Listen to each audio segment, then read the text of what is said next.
Sí. Buenos días, señor presidente. Jaime Hernández, del periódico digital Bajo Palabra. En el caso de Rosario Robles, se afirma que se violentaron las formalidades esenciales del procedimiento. No se respetó la garantía constitucional de presunción de inocencia. Se usaron criterios viciados y oficiosos que no colman los extremos para solicitar la prisión preventiva. Sin embargo, el caso de Rosario no es el único donde la ley se aplica de manera oficiosa. La pregunta es si usted ve bien que se continúe con esta manera de aplicar la justicia en México, que ha sido la norma todo el tiempo, o piensa que debe cambiar. Usted ha dicho que el Poder Judicial debe regularse solo, pero se está viendo que no es así. Sigue el nepotismo, la corrupción, las sospechas y la mediocridad en la impartición de justicia. México ya está cansado de la corrupción y la impunidad de jueces y magistrados. ¿Hasta cuándo van a continuar así las cosas, dado que para usted parece que también son intocables? Eso sí calienta, ¿eh? No, mire, yo lo que puedo hacer es recomendar de manera respetuosa que todos actuemos con legalidad y sobre todo con ética, con principios, que se aplique la ley y que al mismo tiempo actuemos con integridad. Esto es, que se respeten los derechos humanos, que no se humille a nadie, que se actúe con profesionalismo.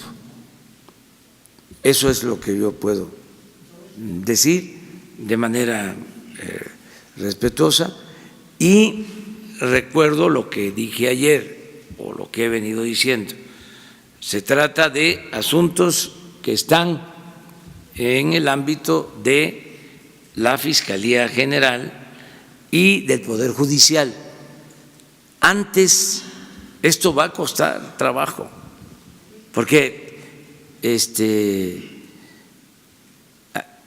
estamos hablando de prácticas pues de más de un siglo. Todo este andamiaje de hacer creer o de simular, de fingir, de que se aplica la ley y que se hace sin consigna. Esto se creó desde la época de Porfirio Díaz. En la República Restaurada no era así, no fue así cuando gobernó Juárez, cuando gobernó Lerdo. Entró Porfirio y creó toda esta forma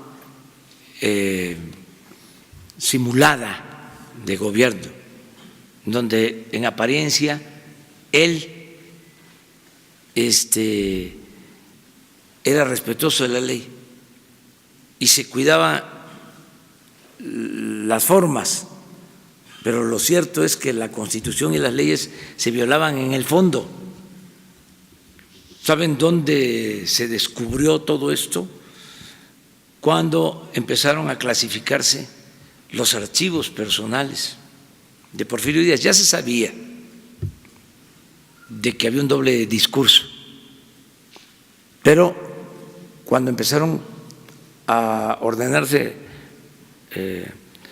los papeles de su archivo, allí empezaron a aparecer los telegramas. Nunca pensaban de que iban a hacerse públicos esos archivos. Y ahí está el telegrama que envía al hombre fuerte en Veracruz cuando hay una oposición estoy tratando de acordarme que era su compadre, que había estado con él como hombre fuerte.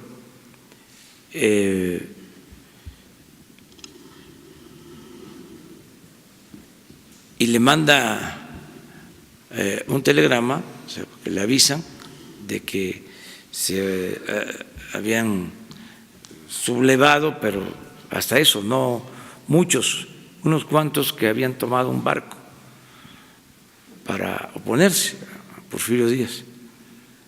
Es Mier y Terán, ya me acordé, su amigo y hombre fuerte en Veracruz, gobernador de Veracruz, y le manda un telegrama informándole de la rebelión. Hasta eso, unos opositores habían tomado una embarcación en Alvarado, nada grave o que pusiera en peligro al régimen. Y la respuesta de Porfirio fue: mátalos en caliente. Eso, palabras más, palabras menos, dice el telegrama.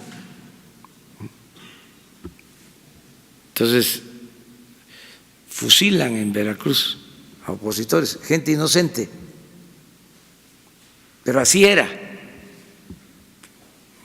Caso de los periodistas, hay en el archivo una recomendación al gobernador de San Luis Potosí, que también ya llevaba años ahí, y había un periodista que constantemente criticaba al gobernador, que eran 2, 3 hermanos, terminaba uno de gobernador y entraba otro, y así.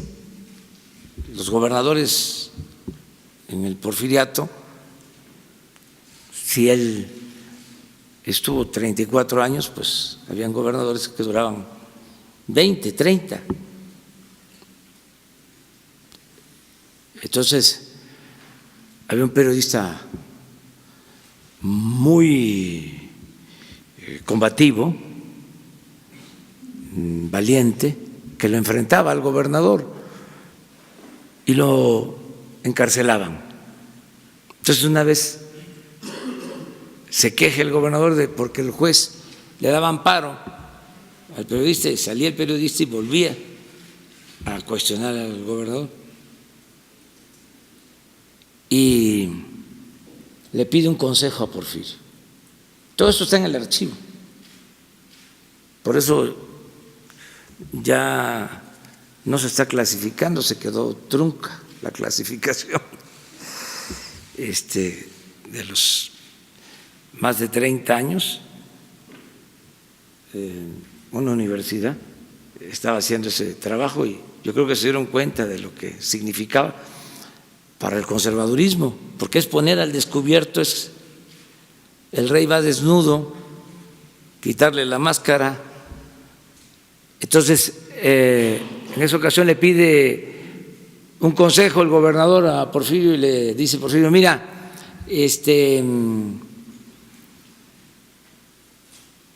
sácalo, ¿no? Hazle caso al juez,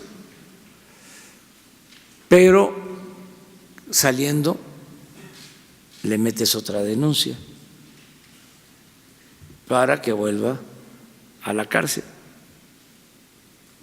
Y así, y como estos son muy tercos, saliendo va a volver a escribir algo en contra tuya y lo vuelves a meter. A ver quién se cansa primero. Entonces, estoy poniendo un ejemplo, pero así era todo. Por anticipado se sabía quiénes iban a ser diputados, quiénes iban a ser senadores. El poder legislativo, el poder judicial, fue sometido.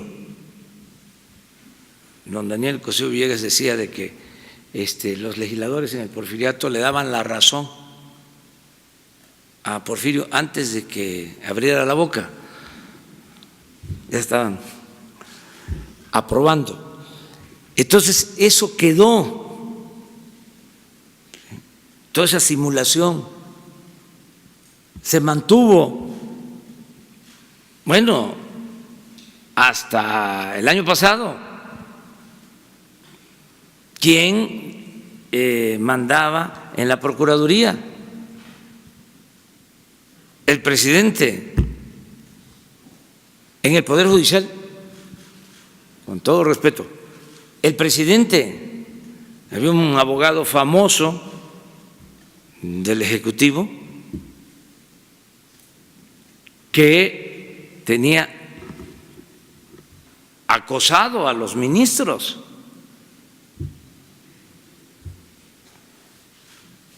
Presionándolos para que resolvieran de acuerdo al interés del Ejecutivo. Entonces, eso se acabó, eso se terminó. Deberíamos todos de aplaudirlo. Miren lo que estamos haciendo, es historia. Por primera vez, la Procuraduría, ahora Fiscalía, actúa de manera autónoma, no depende del presidente. El Poder Judicial es autónomo. ¿Ustedes creen que en las pasadas administraciones se iban a dar casos o se dieron casos como los amparos para construir el aeropuerto en Santa Lucía? 80 amparos. Hubieron 80 amparos cuando se propuso la construcción del aeropuerto en el lago de Texcoco. 80 amparos. Eso está cambiando para bien. Claro, es un proceso, va a llevar tiempo, es crear un hábito distinto de legalidad, un hábito democrático que no teníamos.